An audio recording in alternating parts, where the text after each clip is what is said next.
Hello everyone, ఈరోజు మనం 3 March 2024 current affairs గురించి నేర్చుకుందాం. నేను ఇంతకుముందు ఫస్ట్ సెకండ్ చేశాను, ఇంకా 9 వరకు అప్లోడ్ చేస్తాను. మీకు ఈ వీడియోస్ నచ్చినట్టయితే ఒక లైక్ చేసి మన ఛానల్ని సబ్స్క్రైబ్ చేసుకోండి. సో ఈరోజు మనం ఫస్ట్ టాపిక్ వచ్చేసి జిఐ ట్యాగ్. జిఐ ట్యాగ్ అంటే ఏంటి? Geographical indication tag. సో ఈరోజు ఎందుకు వార్తల్లో వచ్చిందంటే, అరుణాచల్ ప్రదేశ్ రాష్ట్రానికి చెందిన 12 ప్రొడక్ట్స్కి జిఐ ట్యాగ్ వచ్చింది. అందుకని ఈరోజు జిఐ ట్యాగ్ అనేది వార్తల్లో నిలిచింది. సో ఎందులో వచ్చింది అంటే, టెక్స్టైల్ రంగంలో 6 ప్రొడక్ట్స్కి జిఐ ట్యాగ్ వచ్చింది. ఇది జీరో వ్యాలీలో నివసించే ఒక ట్రైబ్ వారు దీన్ని నేస్తారట, అపటైటీ టెక్స్టైల్ అని. సో అవి ఇక్కడ ఇచ్చారు, ఇవి చూడండి. 12 ప్రొడక్ట్స్కి ఉన్నాయి. టోటల్ 6 అనేవి టెక్స్టైల్ రంగానికి సంబంధించినది. ఫస్ట్ వన్ ఏంటి? థాయ్ కంటి. ఇది textile. Thai Khamti textile Arunachal Pradesh. Apatani textile Arunachal Pradesh. Monpa textile Arunachal Pradesh. Nyishi textile Arunachal Pradesh. Galo అది ఇది ఎంత ఈ 6 అనేది టెక్స్టైల్ రంగానికి సంబంధించినది. Next Monpa handloom made paper. ఇది చేతితో నేస్తారన్నట్టు. నెక్స్ట్ ఆది అపాంగ్ డావ్ మార్వాపు అగ్నియాత్ మిల్లెట్. ఇది పంట పండిస్తారన్నట్టు, పంటకు సంబంధించింది మిల్లెట్. సింగ్పో ఫులాప్. జిఐ ట్యాగ్ అనేది ఒక చట్టం ఆధారంగా ఇస్తారు. అదేంటి అంటే, geographical indication tags of goods and registration product act 1999 చట్టం ఆధారంగా ఇస్తారు. ఇది ఫస్ట్ టైం మన ఇండియాలో డార్జిలింగ్ టీ, వెస్ట్ బెంగాల్కి సంబంధించింది, దానికి ఇచ్చారు. దీన్ని ఎవరు ఇస్తారంటే, జియోగ్రాఫికల్ ఇండికేషన్ రిజిస్ట్రీ సంస్థ, చైనాలో ఉంది హెడ్ క్వార్టర్స్, వాళ్ళు ఇస్తారు. మినిస్ట్రీ ఆఫ్ కామర్స్ కింద ఇది పనిచేస్తుంది అన్నట్టు.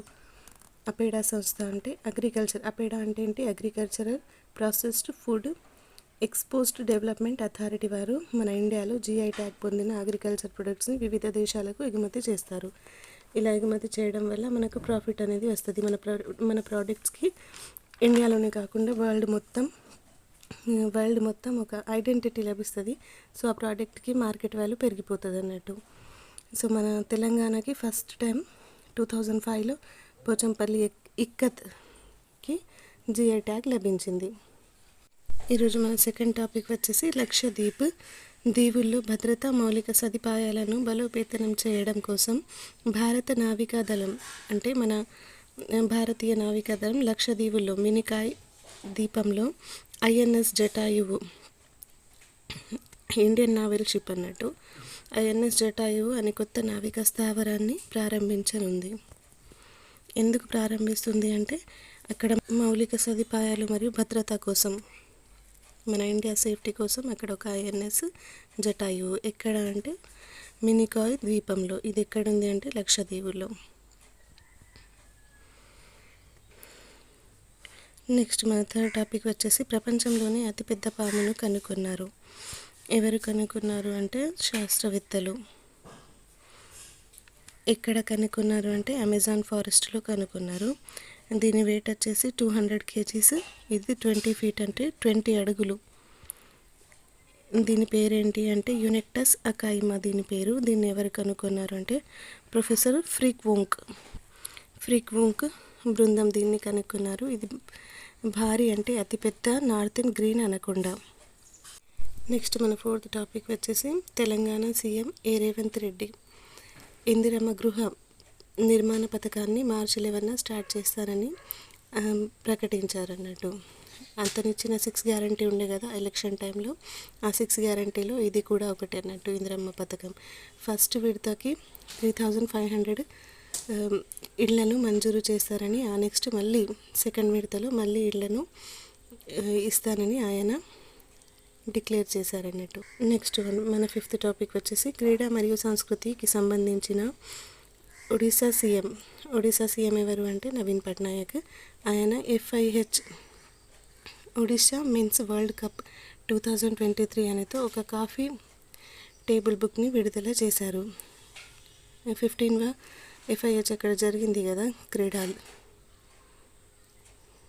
హాకీ టోర్నమెంట్ అక్కడ జరిగింది కదా, సో దానికి సంబంధించి ఆ క్రీడకి సంస్కృతికి సంబంధించి మొత్తం ఆ బుక్లో రాశారన్నట్టు ఆయన, అది విడుదల చేశారు. నెక్స్ట్ మన 6th టాపిక్ వచ్చేసి మార్టిన్ బ్రియానీ ముల్రోనీ. ఈయన కెనడాకి సంబంధించిన ఎక్స్ ప్రైమ్ మినిస్టర్. 1984 నుంచి 1993 వరకు ఈయన వర్క్ చేశారు. February 29, 2024 మరణించారు. నెక్స్ట్ మార్చ్ 3 ప్రపంచ వన్యప్రాణి దినోత్సవం జరుపుకుంటారు. ఇది ఎందుకు జరుపుకుంటారంటే ప్రపంచంలో ఉన్న మొత్తం వన్యప్రాణులు కానీ, అడవులు కానీ, వృక్షాలు, చెట్లు ఇలాంటి అన్నిటికీ ప్రొటెక్ట్ చేయడానికి ఈ దినాన్ని పర్టికులర్గా సెలబ్రేట్ చేస్తారు. సో ఈ ఇయర్ థీమ్ వచ్చేసి connecting people and planet, exploring digital innovation in wild life conservation అనేది ఈ ఇయర్ థీమ్. సో ఏంటి ఈ year theme? Connecting people and planet, exploring digital innovation in wild life conservation. గుర్తుపెట్టుకోండి, themes అడగచ్చు ఎగ్జామ్స్లో. Next ఈరోజు మన లాస్ట్ టాపిక్ వచ్చేసి అరుణ్ కుమార్ శర్మ. అరుణ్ కుమార్ శర్మ ఈయన ఎవరు అంటే పద్మశ్రీ అవార్డు గ్రహీత. 2017లో ఈయనకి పద్మశ్రీ అవార్డు వచ్చింది. ఈయన ఛత్తీస్గఢ్కి చెందిన ఆర్కియాలజిస్టు. సో ఈయన మరణించారు.